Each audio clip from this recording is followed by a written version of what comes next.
All right, on this episode of Bowks Talking Bouts, excited to be talking to an individual set to compete at PFC 14, and that goes down on October the 22nd. A very intriguing bout going down between Assenza and Josenaldo Silva, and always good getting to talk to Adam before these different fights. How's your day going so far there, man? Going well, man. How's yours? I'm doing well, thanks. Are you getting in the usual work at like the Burlington Training Center there, or whereabouts are you working at ahead of this fight? I also know you work at Aegis MMA as well. Oh no, I just work at Burlington Training Center, but yeah, I'm getting my work in, and my usual routine, just pumping through my day. How about you? Yeah, kind of just the same, just interviewing fighters and doing the usual stuff. I guess I didn't really phrase that the best. I guess I meant in terms of like honing skills. Like I know you work directly with the Burlington Training Center there, but also honing your fighting skills at Aegis generally there. So is that kind of the main dynamic? I know you've also gotten in work with certain like Niagara top team guys too. So whereabouts are you mostly working ahead of this fight? Yeah, it's different every week. My home gym's Burlington Training Center, but I'm always going to get the right partners and different looks and changing it up. So I'm kind of everywhere. I'm all over Ontario. Yeah, getting in work with some of the best for sure. And I mean, this is a very interesting kind of situation here and everything like that. Like I was admittedly kind of surprised to see the bout announcement pop up with Prospect there. Like when did the dialogue kind of get going to fight for, PFC and everything? Like Faisal is, a good buddy of mine, and, I want to support him any way possible. But, for me, I just love the fight. Fighting is just something that I enjoy doing. And, I definitely want to get back in there as soon as possible and keep it going. I took no injuries or nothing for my last fight, so I wanted to get one ASAP, right?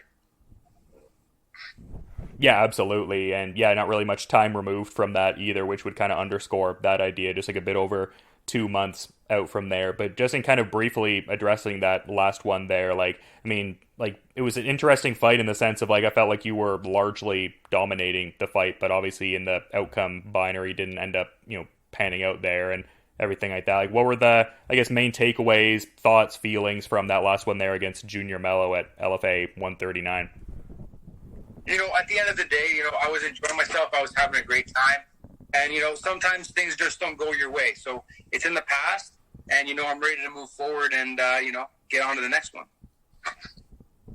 Well, fair enough. I mean, I don't think it really does much to, damper the momentum at all. Like, I mean, just the streak you were on before and just in the context of how that last fight played out. I mean, I think you've had, like, pretty, exemplary performances across the last 7 fights there, large in part. Yeah, thanks, man. Appreciate it. I mean, to me, like, it doesn't really matter what anybody else thinks. Obviously, I'm a numbers guy, so the 6-fight win streak, or it should have been 7-fight win streak, in my opinion, looks much better on paper. But it is what it is. I'm bred to do this shit, man, and this is what I like to do. I like to fucking fight, and I don't see anything stop me from doing that anytime soon. Oh, no, absolutely not. I mean, you're still, very much in like a great run in your career and everything like that, and still putting on, crazy, exciting fights. And I would think that would be, the case for quite a while to come. Yes, sir. Yeah, but just in terms of, this opponent here, I'm kind of curious if there was like a previous, level of awareness to what he brought to the table, just being like a former, Bellator fighter, PFL, has like jungle fight experience. Was this someone that you had seen compete before, or kind of just like newer to the radar when the bout offer came your way? To be honest with you, it's hard for me to get opponents. So anybody that I'm fighting is going to be, upper echelon, high level, ton of experience, tough, seasoned. And, this is just another example of that, right? So this guy, he's been everywhere. He's fought everybody. He's got a phenomenal record. It came across, and I was just trying to get any fight that I could as quick as possible. He checked off all the boxes in my book, so I took the fight.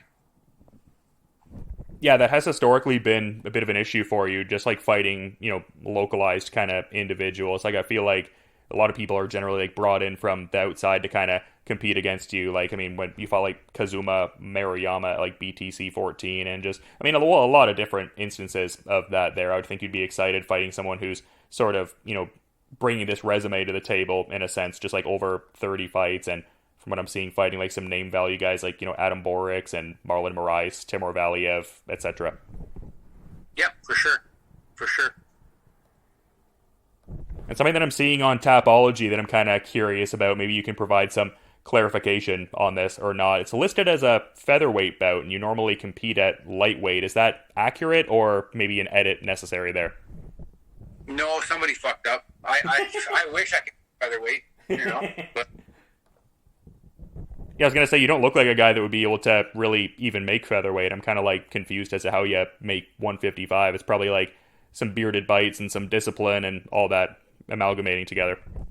Yeah, all the good stuff. The contract said 155, so I'm pretty sure maybe somebody on Tapology might be messing up a little bit. They're lacking over there. We gotta get a little bit of an edit going on there. But just, you previously, got to fight in London and everything like that, and it seemed like you enjoyed the experience getting to fight in a history that is like, pretty interwoven into Canadian MMA history and stuff like that. How does it feel to be back in London and competing at Budweiser Gardens for this one? Yeah, I'm excited. I'm more excited probably just because it's the actual event, the charity event, and what it represents. That's super exciting to me. And I used to live in London, and it's like a second home to me. So I don't mind fighting there at all. Yeah, I was going to say, I get why you would like that aspect of it. I do enjoy that aspect too. The fact there's like a charitable kind of component, and you seem to be really good with that, just using your platform for like pretty altruistic efforts, like helping people out and stuff like that. So yeah, great when you can have combat sports when you have combat sports rather intersect with something like that can help people. Absolutely. Yeah, for sure. A lot of interesting facets to this upcoming one here, no doubt. I'm kind of curious though, like we were talking about the different gyms you were working at and stuff like that, in terms of like, I guess, specific sparring partners. Have you been like maybe working with people who have similar, body type or stylistic proclivities to your opponent, or, just more honing skills with like the usual kind of guys, and there's that like built-in kind of familiarity? Like, how's the sparring partner dynamic curated, I suppose? I try to get as many different looks as possible all the time, all year round. So, at the end of the day, like, I don't think people seem to get this. Like, these guys have to deal with me. Me dealing with them, like, I'm adaptable. That's one of my strengths. I can adapt to anybody that I'm fighting. Doesn't matter what their strength is or what discipline there are. Or, like, everybody's dangerous, but I can adapt. They're going to have to deal with me. I can bring a set of tools to the table that, I can change on the fly, and I'm a difficult guy to deal with. If I want to make a show of it, I'll make a show of it. If I just want to throw right hands, I'll just throw right hands. If I want to, have, make it look like a nice, pretty style kickboxing, or mix it up, mixed martial arts, taking them down a lot, or wrestle or grapple, I can do it all. So for me, I'm always just trying to get as many different looks as possible, so I'm always prepared for whoever I'm stepping in the cage with. But at the end of the day, the way I see it, he's got to deal with what I'm bringing to the table, and that's a lot more difficult. Yeah, I feel like you'd be a hard guy to game plan for, because you have the nuances in your grappling game and stuff like that. But like I referenced the Maruyama fight, coming out throwing like a spinning wheel kick and stuff like that. So yeah, probably hard to prepare for something like that. I feel like you could go several different directions with like your approach. Yeah, absolutely. Yeah, and it seems like a great time for just really, the Ontario scene in general. A lot of great, promotions out there that are doing stuff and everything like that, which is, great to see, because like, you were kind of a big part of that too, like back in the day. Like, you got your like pro career going with like score fighting series and stuff like that. Like, how does this kind of current era, just sort of coming out of the pandemic, having a bit of action, like, does it remind you of like those kind of earlier days with like score fighting series, and I guess there being a bit more activity like specific to Ontario, or kind of just like completely different eras, unique in their own way almost? It's definitely better. I like all the promotions that are popping up and everything that's going on with the MMA. But the unfortunate thing is, like, the Canadian athletes, regardless across the board, get no recognition. They get no help with anything. So it's frustrating, right? So definitely we want to obviously grow the hotbed of MMA in Canada, which is great that all these promotions are popping up. But the stuff, the exposure that we get, and the options that we really have are limited. So, it's just a matter of anybody who's popping up or things that are happening, like, can they stay afloat? Can they attract the bigger eyes? Can they attract big crowds? That's essentially what pops off in my mind when I'm thinking about, Ontario MMA, right? Like, I've obviously tried to grow it any possible way that I possibly can, just in our area, in the Ontario area of Burlington, Toronto, all that sort of and so forth. And that's what everybody else is trying to do. But the thing is, athletes don't get much for being in Canada, right? So we'll see. Like, I mean, the score was good because the score had the network behind them. So they were literally on live TV multiple times a week, and like they could, schedule the programming the way they wanted it. So that was a way to really get a lot of viewage out there and a different set of doing things, right? There's been nothing like that since then.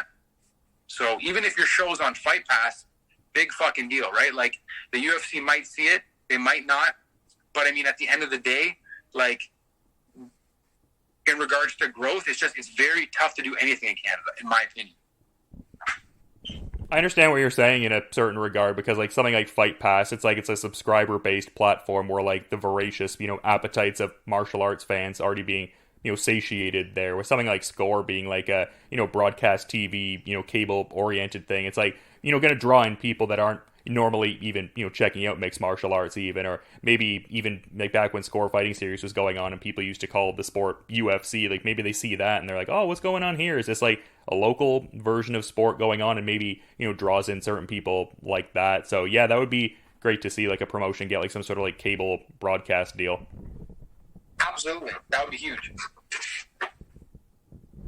Yeah, I think it would be, something that would like really like bolster the scene and add that certain fire to it. I get what you're kind of talking about, especially like trying to, grow in whatever given role you have in the space and everything like that. But it's always good getting to talk to you ahead of these different fights, man. I very much appreciate it, no doubt. But I do want to be mindful of your schedule. I always know you're a busy guy and have your hand in a lot of different things, and, ardently preparing for the fight here and everything like that. So just, to that point, is there anything perhaps you want to add as a parting thought as we're kind of wrapping up here, man? Yeah, no, absolutely, man. Likewise. I always like talking with you before the fights. You're one of the small amount of guys that, get, our names out there, and you promote everything, and, your channel's phenomenal. Just want to say huge shout out to, BTC Workout, BTC Fight, MPC Fitness. And if you guys are looking for some protein and you want to recover real quick, check out my protein, Maverick Protein, that is newly coming out. Oh, cool. I don't feel like I've been made privy to that. Is that like a relatively newer kind of thing you've been getting into, or? Yeah, I've definitely been working on it for a while. There's a few different ins and outs on it, but I'm obviously in the performance realm, being a strength coach and having a lot of athletes, and I've been doing this for quite some time. And obviously I'm a professional athlete myself. And, by the end of the week, midweek, end of the week, your body's just smashed. And so I was fortunate enough to work with a couple guys, and we came up with a formula that we have dosed versions and non-dosed versions of whey protein and vegan protein. And when I say dosed, basically it's supplemented with CBD.